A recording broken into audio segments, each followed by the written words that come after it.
Welcome to today's lecture on diagnosis in endodontics.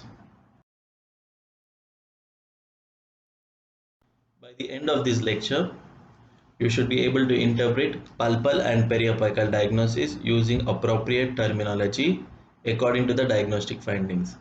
Each condition will be described in two words. One, the pulpal condition, and the second word is periapical condition. These diagnosis is purely based upon clinical findings but not on histological findings. So the examination procedure required to make an correct endodontic diagnosis has various steps. The first step is to obtain patient's chief complaint in his or her own words. This chief complaint should record various aspects like how long the patient is having this complaint and what are the various symptoms related to the given chief complaint. If the patient complains of pain, you have to note down all the features like duration of pain, location, onset, and what are the stimuli which gives rise to pain. If there are any relieving factors, is the pain referred, and if the patient is taking any medication for the relief of the pain. The history should also include the medical and dental history, which includes all present or recent treatments which has the patient undergone and various drugs taken for the same purpose. Followed by history taking comes the clinical examination. Clinical examination should note the facial symmetry, examine all the hard tissues, and note if there is any sinus tract present, soft tissue examination, periodontal status, and in hard tissue it should include caries and restorations, both newly placed as well as defective. Once the clinical examination has been done, then we do some special tests mostly related to endodontics, which are called as pulp tests or pulp sensitivity tests, which include cold test, heat test, as well as electric pulp test, followed by which we do periapical tests such as percussion, palpation, and biting test using a tooth slot. Followed by which, to confirm your tentative diagnosis, you may have to do a radiographic analysis, which includes periapical radiographs, at least two, using a slope technique or buccal object rule, and if required you will do a bite wing radiography, and if required maybe you may have to do even a CBCT. Additional tests for endodontic purpose are transillumination, selective anesthesia, as well as test cavity. So now let us look at the terminology. As I said, each diagnosis or each condition should be described in two terms. The first term describing the pulpal health and the second term describing the periapical health. So let's look at the first term, that is the terminology used for pulpal diagnosis. We describe the pulpal health.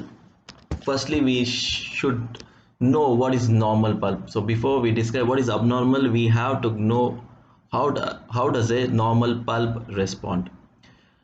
Pulp is symptom free and normally responsive to pulpal test. Although the pulp may not be histologically normal, but a clinically normal pulp results in a mild or transient response to thermal cold testing, which does not last more than 1 or 2 seconds after the stimulus is removed.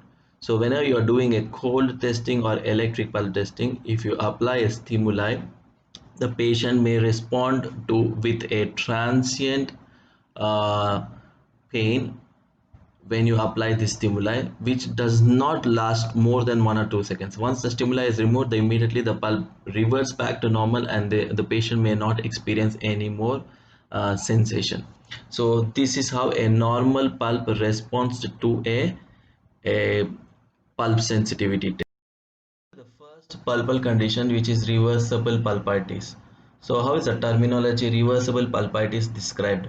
It is described as based upon subjective and objective findings, indicating that the inflammation should resolve and the pulp return to normal following appropriate management of etiology.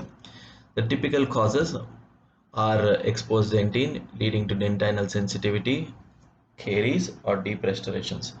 Discomfort is experienced when the stimulus such as cold or sweet is applied and goes away within couple of seconds following removal of stimulus. So once the stimuli which are causing pain such as exposed dentin, caries, or deep restoration has been treated, then the pulp should start responding as normal pulp. Remember,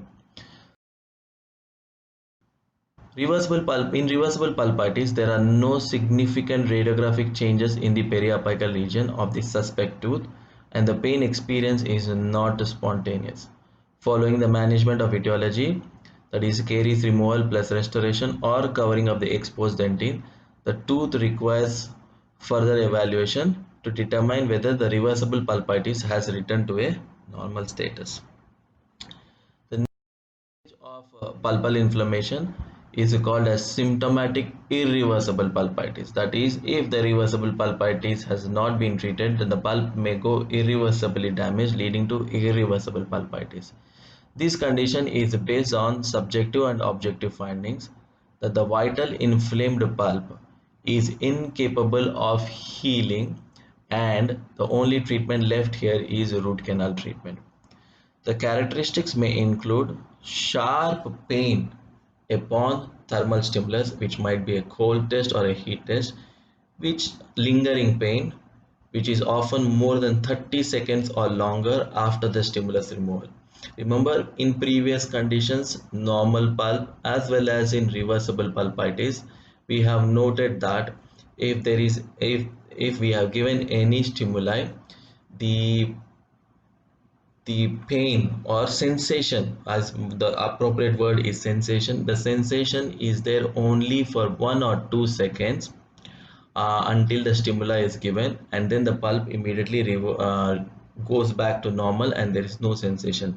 Whereas in symptomatic irreversible pulpitis, this pain usually lingers for a longer time, not like 1 or 2 or less than 5 seconds. Patient may also complain of spontaneous or unprovoked pain, and the pain refer to other regions based upon the location of the tooth. Sometimes the pain may be accentuated by postural changes such as lying down or bending over, and even over-the-counter analgesics are typically ineffective in this case. The common etiologies may include deep caries very close to the pulp or involving pulp, extensive restorations or fractures exposing the pulpal tissues. Teeth with symptomatic irreversible pulpitis may be very difficult to diagnose because the inflammation has not yet reached the periapical tissues, thus resulting in no pain or discomfort to percussion tests. In such cases, dental history and thermal testing are the primary tools for assessing the pulpal status.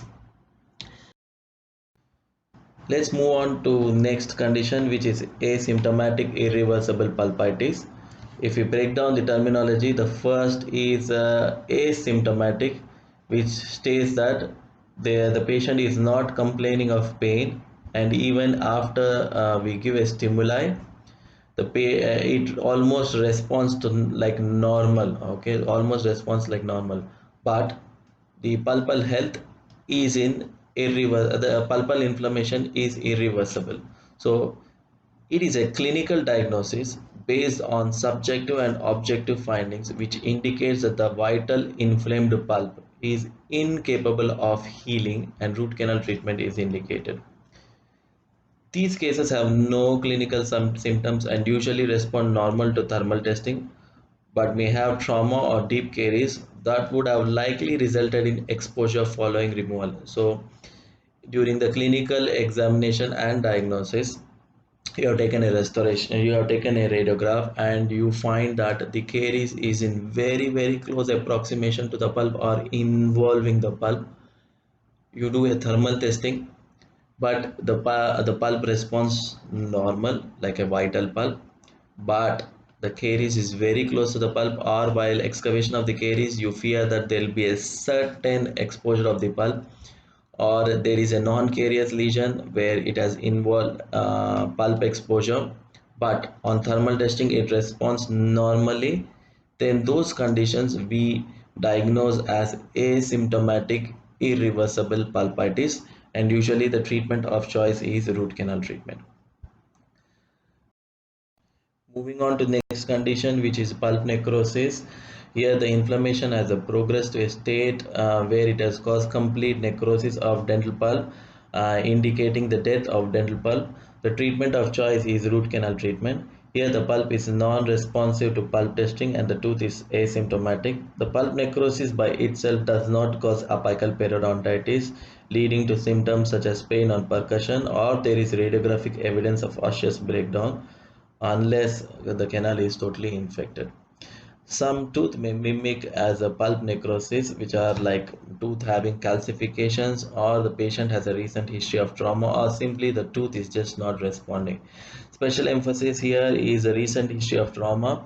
In these cases, if you do a pulp testing, it may not respond um, to pulp sensitivity test, so you have to do after 2 months again, after the history, after the trauma, and note the response of the pulp. Okay, so moving now, let us look at how to describe the status of the pulp where a root canal treatment is initiated, or the tooth has been root canal treated. So the first is a previously treated. It is a clinical diagnostic category indicating that the tooth has been endodontically treated and the canals are obturated with various filling materials other than intracanal medicaments. So, if a tooth has been root canal treated and obturation has been done and a filling material is not an intracanal medicament, then the pulp is described as previously treated. The tooth typically does not respond to thermal or electric pulp testing. If a root canal treatment or any endodontic treatment has been initiated and done like partially endodontic therapy such as pulpotomy and pulpectomy, and the filling material is not gutta-percha or totally not obturated, and the term used here is previously initiated therapy. So there are two words which are described, two words are used to describe the status of the pulp. If it is completely treated, it is called as previously treated. If it is incomplete or partial therapy has been done like pulpotomy and pulpectomy, the word used is previously initiated therapy. So these are the various terms which are used to describe the status of the pulp.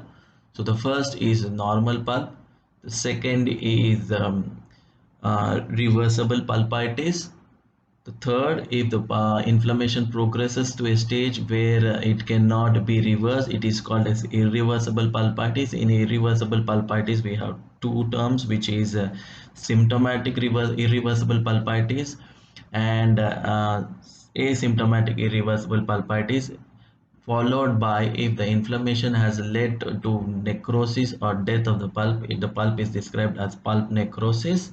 Okay, later on to the terms utilized and the terms used to describe the status of the pulp where endodontic treatment has been done, it is called as a previously treated.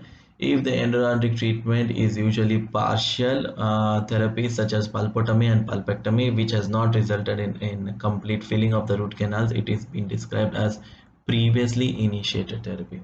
Okay. Now let's look at various terms used for periapical diagnosis. So as I said, each tooth should be described in two words for endodontic diagnosis. One is to describe the pulpal health, and the second word to describe the periapical health. So now let's look at the terminology used to describe the periapical health. Okay. First, how to describe a normal apical tissues.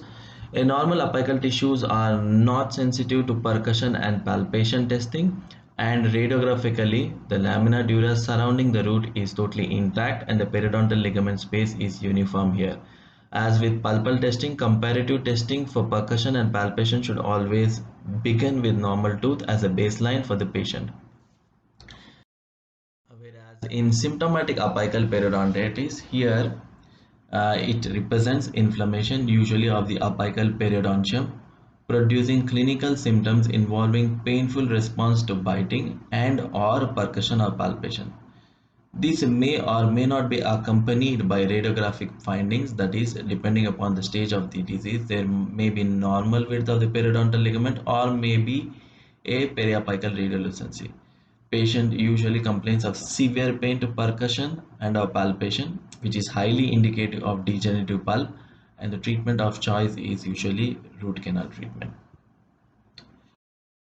Term which is asymptomatic apical periodontitis. Again, if you look at the term, it is asymptomatic, that means there is no pain. It is an inflammation and destruction of the apical periodontium that is of pulpal origin. It appears as apical radiolucency and does not present clinical symptoms such as pain on percussion or palpation. So how do we diagnose? When you take a radiograph, if you find that there is a destruction of the apical anatomy, that is, and the lamina dura is not intact or the periodontal ligament space appears widened, then the diagnosis we give as asymptomatic apical periodontitis, and percussion and palpation tests might give normal response in this condition. In chronic apical abscess is described as an inflammatory reaction to pulpal infection and necrosis characterized by a gradual onset. There might be little or no discomfort, and an intermittent discharge of pus through an associated sinus tract is noted. Radiographically, there are typical signs of osseous destruction such as radiolucency around the periapical area. If there is a sinus tract and there is discharge of pus through the sinus tract, to identify the source of draining sinus tract, what you can do and insert a or thread a Gatapacha cone. Usually the size of the Gatapacha cone preferred is 20 or 25. 25 size is the most preferred Gatapacha cone. This Gatapacha cone is carefully threaded through the sinus tract through the stroma or opening until it stops, and a radiograph is taken to note from which tooth the pus discharge is happening. The treatment of choice for chronic periapical root canal treatment. The next condition is acute apical abscess. Unlike chronic apical abscess, here the inflammatory reaction to the pulpal, this is again an inflammatory reaction to pulpal infection similar, but the pain is very rapid in onset, pain is spontaneous, there is extreme tenderness of the tooth to pressure, formation of pus, that is swelling is noted. There may be no radiographic signs of destruction, and the patient often experiences systemic conditions such as malaise, fever, as well as lymphadenopathy. So this is the only condition, if you note, where antibiotics might be required because there are systemic symptoms like malaise, fever, and lymphadenopathy. In other conditions, what we do not prescribe antibiotics. In all other pulpal condition as well as in periapical conditions, we do not prescribe antibiotics except for acute apical abscess where antibiotics are required because of presence of systemic symptoms like malaise, fever, and lymphadenopathy. Coming to next periapical condition, which is condensing osteitis. Condensing osteitis is a diffuse radio-opaque lesion which represents a localized bony reaction to low-grade inflammatory stimulus, usually seen at the apex of the tooth. Before we move on to clinical examples, I will go through the various pulpal as well as periapical terms which are used to describe the status of the tooth. So for pulpal, first term is a normal pulp.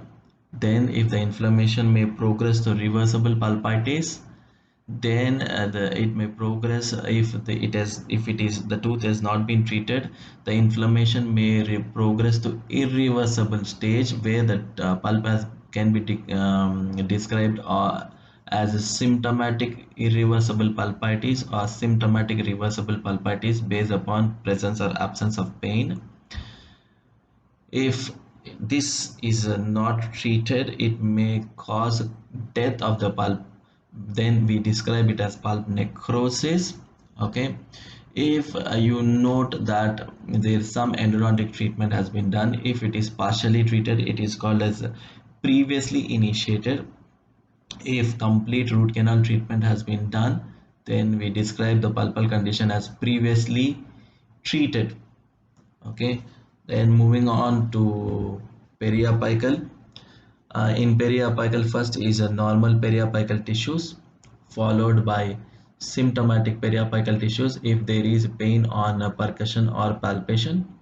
Then if there is no pain on percussion and palpation, but on radiograph there is evidence of widening of the periodontal ligament space, or if the lamina dura is not intact, then we describe the condition as asymptomatic apical periodontitis. Then if you find there is a sinus tract associated with the tooth and in a radiograph there is complete destruction at the periapical area, then you describe the condition as a chronic apical abscess. If there is a presence of swelling as well as with severe pain, the tooth is slightly moved out of the socket and severe pain to percussion palpation, then you describe the condition as acute apical abscess. Whereas in a radiograph, if you note that there is deposition of the bone around the periapical area and the tooth is negative to pulpal sensitivity test, then the condition is described as condensing osteitis. So with this background, we try to we move on to the clinical examples. Okay, we discuss various clinical examples and come out with a diagnosis. Example here. So looking at this radiograph, if we see there is a maxillary left first molar which has got occlusal mesial caries, and the patient has been complaining of sensitivity to sweets and to cold liquids. There is no discomfort to biting or percussion. The tooth is hyper responsive to endo eyes with no lingering pain. So let's try to break down from the beginning. So there is caries which involves the enamel and dentine. The caries is on the occlusal mesial surface, and the patient complains on sensitivity to sweets and to cold liquids. Okay, so first we try to describe the pulpal and then we go to the periapical status. So sensitivity to cold as well as sweets, and the tooth is hyper responsive to endo eyes with no lingering pain. So tooth is responsive to the cold stimulus but there is no lingering pain. So the term which you have to give attention is no lingering pain. If there is no lingering pain, then it is not a irreversible pulpitis, so it might be mostly reversible pulpitis. So the term here, if you give importance to this statement which describes no discomfort to biting or percussion, then the it might be normal apical tissues. Even in the radiograph there is no widening of the periodontal ligament space and there is no destruction of the apical bone here. So let's look. So the diagnosis here is reversible pulpitis and normal apical tissues. So what is the treatment? Treatment would be excavation of the caries followed by placement of permanent restoration. But while doing the caries removal, if the pulp gets exposed, the treatment would be non-surgical endodontic treatment followed by permanent restoration such as crown. So moving on to the next example. Okay, if you look in at here, there is an IOPA. IOPA of a premolar, first molar and second molar. So let's look at the mandibular right first molar. The tooth here is hyper responsive to cold and sweets over the past few months, but the symptoms have now subsided. Now there is no response to thermal testing. So if there is no response to thermal testing, whereas previously it was hyper responsive, there is no tenderness to biting and pain to percussion. Radiographically, there is a diffuse radio opacities. So diffuse radio opacities around the roots, around the root apices. Okay. So let's look at the answer. The answer here is pulp necrosis, because previously there was pain without any treatment. Now it is totally become non-responsive to thermal testing or electric pulp test. So the condition is described as pulp necrosis. Tooth is a tender to percussion, so it is symptomatic apical periodontitis, and there is evidence of bone formation around the apical area, so it is a condensing osteitis. Treatment would be non-surgical endodontic treatment followed by build-up and crown. Over the time, once the treatment has been done, the condensing osteitis should regress partially or totally. Third example, IOP of the maxillary area. So here you can see a premolar, molar as well as first molar as well as second molar. So we are looking at the second molar. So following the placement of full gold crown on maxillary right second molar, the patient complains of sensitivity to both hot and cold liquids. Now the discomfort is spontaneous. So if I look at the statement, initially there was sensitivity to hot and cold liquids, but now the discomfort is spontaneous. If the discomfort becomes spontaneous, usually it is irreversible pulpitis. So upon application of endo eyes on this tooth, the patient experiences pain, and upon removal of stimulus, the discomfort lingers for 12 seconds. Remember, in normal pulp as well as in reversible pulpitis, once the stimuli has been removed, there will be no pain. But if the pain lingers, then the condition is irreversible pulpitis. Response to both percussion and palpation are normal. Radiographically, there was no evidence of osseous tissue. So there is radiographically no evidence of osseous tissue breakdown, and the periodontal ligament space here looks normal. There is no break in lamina dura, so we can describe it as a normal apical tissue. So let's here, as I said, diagnosis symptomatic irreversible pulpitis, because even after the removal of the stimuli, the pain lingers, and the periapical status is of normal apical tissue. The treatment here is non-surgical endodontic treatment followed by repair of the permanent restoration. Next example, here is a mandibular right lateral incisor which has an apical radiolucency that was discovered during routine examination. There was a history of trauma more than 10 years ago, and the tooth was slightly discolored. The tooth did not respond to endo eyes. Okay, the tooth may not respond to endo eyes means the tooth is necrosed, but remember, the duration of trauma is the most important. If it was a recent trauma and you do a pulp sensitivity test, it may give a negative response, as I said. So you have to wait till 2 months before you come to the conclusion that it is necrosed, at least 8 weeks. Okay, so but here the duration of the trauma was 10 years ago, and there is no response to the pulp sensitivity test, so we can diagnose it as pulp necrosis. Okay, tooth was not tender to percussion or palpation, but if you look at the radiograph, there is a definite radiolucency here with destruction of osseous destruction, evidence of osseous destruction.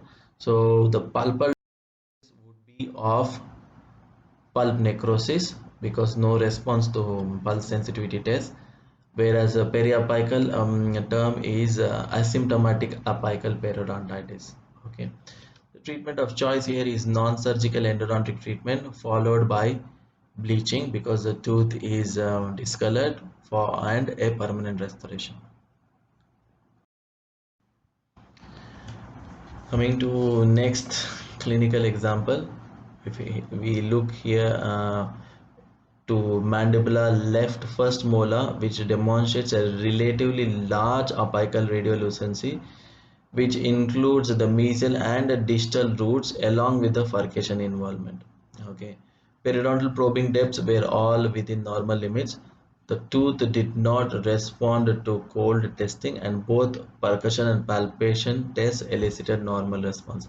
There was a draining sinus tract. Okay, so whenever there is a draining sinus tract, what you do is they take a gatapacha stake, gatapacha cone, which is usually of 25 size, and slowly thread into the opening until it completely goes and stops. Okay, and expose a radiograph. So here if you see the Gatapacha cone which has been inserted is going towards the um, distal root, okay, distal root of the molar. Okay, so and there is also in the radiograph there is evidence of recurrent caries around the distal margin of the crown. So coming to the diagnosis, since there was no response to sensitivity test, we diagnose it as pulp necrosis. As there is a draining sinus, remember, if there is a draining sinus you would diagnose it as chronic apical abscess. Okay, if there was no draining sinus, then I would have diagnosed it as asymptomatic apical periodontitis. But if there is a draining sinus, then the diagnosis is usually chronic apical abscess. The treatment of choice: first remove the crown because there is a current caries around the margins of the crown, so which has to be restored and a new crown has to be done. Okay, non-surgical endodontic treatment has to be done because the tooth is necrosed, and then followed by placement of a new crown. So the next example, okay, I don't have a radiograph here, but I'll just read out the um, case description. Maxillary left first molar, which was endodontically treated. Remember, it has been endodontically treated more than 10 years ago. Okay, so the pulpal condition would be of previously initiated or previously treated. Let's look at the complete description. Patient now is complaining of pain on biting over the past 3 months. So there is pain on biting. So there is inflammation at the periapical area, which this statement says that there appears to be apical radiolucencies around all the three roads. Okay, inflammation is there, pain on biting is there, and there is evidence of apical radiolucencies. The tooth was tender to both percussion as well as to tooth slot. So now let's look at the answer based upon this. The tooth is previously treated as well as a symptomatic apical periodontitis because there is pain on biting, so the diagnosis is asymptomatic apical periodontitis. If there was a description as there is no pain on biting, then we describe the periapical condition as asymptomatic apical periodontitis. The treatment here would be non-surgical endodontic treatment followed by permanent restoration of the access cavity. Coming to next example, let's look at the maxillary left lateral incisor. If you see the radiograph carefully, there is a radiolucency involving the enamel and dentine on the mesial side. The radiolucency here is very close to the pulp. Okay, whereas in the apical region there is a diffuse radiolucency around the periapical area. There is no history of pain as well as tooth is asymptomatic. There is no response to endo eyes. If you look at these statements, we can come to a conclusion that there is no response to electric pulp test as well as there is no pain to the tooth. So the pulpal condition might be mostly pulp necrosis. Okay, pulp necrosis. There is no tenderness to percussion and palpation. Okay. So based upon the history, the pulpal condition can be described as pulp necrosis because there is no history of pain as well as the pulp sensitivity test. There is no pain, and the periapical condition can be described as asymptomatic apical periodontitis because there is no pain on biting as well as percussion test. There is no pain, but there is evidence of apical radiolucency. The treatment here is non-surgical endodontic treatment followed by placement of permanent restoration. So if you look at all these clinical examples, we have used two terms to describe the condition. One is the term to describe the pulpal health and the term to describe the periapical health. Okay, so this is about the diagnosis in endodontics. If you have any doubts regarding this one, please reach out to me using your discussion on e-portal or can meet personally. Thank you very much.